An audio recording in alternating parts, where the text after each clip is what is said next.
S ರಾಯಚೂರಿನಿಂದ Gangadhar ಅವರು ಸಂಪರ್ಕ ಮಾಡಿದ್ದಾರೆ. ಸರ್ ನಮಸ್ತೆ.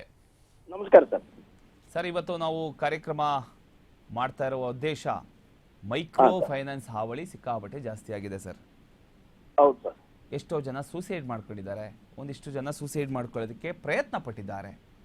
ಹೌದು. ಇದ್ರ ಬಗ್ಗೆ ಏನ್ ಹೇಳ್ತೀರಿ ತಾವು? ಇಲ್ಲ, ನೀವೇನಾದ್ರೂ ಖಂಡಿತ ಫೈನಾನ್ಸ್ ತಗೊಂಡಿದ್ದೀರಾ?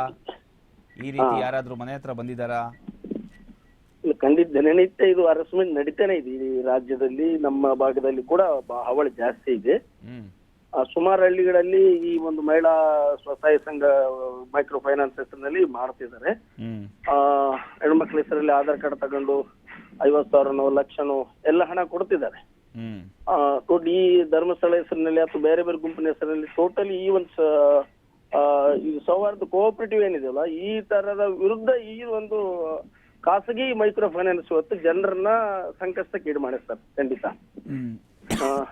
ಯಾಕಂದ್ರೆ ಇದರ ಹಾವಳಿಯಿಂದ ಜನರು, ಗಂಡ ಹೆಂಡ್ರು ಅಥವಾ ಸಂಸಾರ ಯಾವನು ಕೂಡ ಇವತ್ತು ಸುಖ ಜೀವನ ಮಾಡಲಾರದ ಸ್ಥಿತಿ ನಿರ್ಮಾಣ ಆಗಿದೆ. ಯಾಕಂದ್ರೆ ಬಡ್ಡಿ ಮೇಲೆ ಬಡ್ಡಿ ಹಾಕ್ತಾರೆ. ಯಾರು ಕಟ್ಟಿಲ್ಲ ಅಂದ್ರೆ ಅವ್ನ ಹರಾಸ್ಮೆಂಟ್ ಮಾಡ್ತಾರೆ. ಇಲ್ಲಿ ಕೂಡ ಆತ್ಮಹತ್ಯೆಗೆ ಪ್ರಯತ್ನ ಅಲ್ಲ, ಸುಮಾರು ಜನ ಮನೆ ಬಿಟ್ಟು ಹೋಗಿದ್ದಾರೆ, ಸಂಸಾರ ಹಾಳಾಗಿದ್ದಾವೆ. ಸುಮಾರು ಜನ ಸಾಲ, ಈ ಒಂದೇ ಸಾಲ ಅಲ್ಲ, ಕೈ ಸಾಲ ಮತ್ತೆ ಬೇರೆ ಬೇರೆ ಸಾಲ ಮಾಡ್ಕೊಂಡು ಹೊಲ ಮನೆ ಇಂಥವೆಲ್ಲ ಮಾರಿ ಕೂಡ ಇವತ್ತು ಬೆಂಗಳೂರು, ಬಾಂಬೆ, ಗೋಳೆ ಹೋಗುವಂತ ಸ್ಥಿತಿ ನಿರ್ಮಾಣ ಆಗಿದೆ ಮೈಕ್ರೋ ಫೈನಾನ್ಸ್ ಹಾವಳಿಯಿಂದ.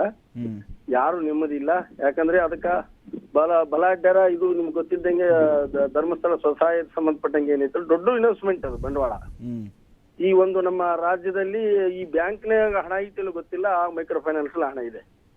ಅದಕ್ಕೆ ಆ ಮೈಕ್ರೋ ಧರ್ಮಸ್ಥಳ ಗ್ರಾಮೀಣಾಭಿವೃದ್ಧಿ ಸಂಸ್ಥೆ ಏನಿದಲ್ವಾ, ಅದಕ್ಕೆ ಅದರಿಂದ ಸೆಂಟ್ರಲ್ ಮಿನಿಸ್ಟರ್ ಇವತ್ತು ಫೈನಾನ್ಸ್ ಮಿನಿಸ್ಟರ್ ಸಹಿತ ಅದಕ್ಕೆ ಇವತ್ತು ಪ್ರೋತ್ಸಾಹ ಕೊಡ್ತಾರೆ ಅಂತಂದ್ರೆ ಟೋಟಲಿ ಜನಜೀವನ, ಹಳ್ಳಿಯಲ್ಲಿರೋ ಜನಜೀವನ, ಸಾಲ ಸೋರ ಏನ್ ಕೋಆಪರೇಟಿವ್ಲಿ ಲೋಕಲ್ ಇದು ಇದನ್ನ ಬಂದ್ ಮಾಡಿ ಇದ್ರ ವಿರುದ್ಧ ಅದು ಇವತ್ತು ಹಾವಳಿ ಹಳ್ಳಿಗಳಲ್ಲಿ ಹೆಣ್ಣು ಮಕ್ಕಳು, ಮಹಿಳೆಯರು, ಇವತ್ತು ಪುರುಷರು ಇತರೆ ಯಾರು ಸಾಲ ಮಾಡಿದರು ಇವರು ಘೋರ ಸ್ಥಿತಿಯನ್ನ ಅನುಭವಿಸ್ತಾ ಇದಾರೆ. ಇವರು ವಾರಕ್ಕೆ ಕಟ್ಟಬೇಕು, ಆಮೇಲೆ ಬಡ್ಡಿ ಮೇಲೆ ಬಡ್ಡಿ, ಆಮೇಲೆ ಚಕ್ರ ಬಡ್ಡಿ, ಅದ್ ಯಾವ್ದೋ ವಸ್ತುವಿನ ಹೆಸರಿನಲ್ಲಿ ಇವ್ರನ್ನ ಪೀಡಿಸುವಂತ, ಇವರ ನರಕಯಾತನ ಅನುಭವಿಸುವಂತ ಮೈಕ್ರೋ ಫೈನಾನ್ಸ್ ಸಾಲ ಇದು. ಮಹಿಳೆಯರ ಮರಣ ಶಾಸನ ಬರೆಯುವಂತ ಮೈಕ್ರೋ ಫೈನಾನ್ಸ್ ಸಾಲ ಸರ್. ಇದು ಗಂಭೀರ ಸ್ಥಿತಿ ಅಲ್ಲ, ಇದನ್ನ ಬಂದ್ ಮಾಡ್ಬೇಕು ಸರ್.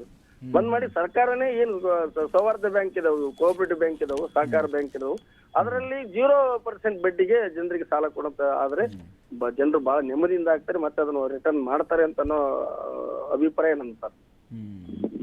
ಸರಿ, ಥ್ಯಾಂಕ್ ಯು ಗಂಗಾಧರ್ ಅವರೇ.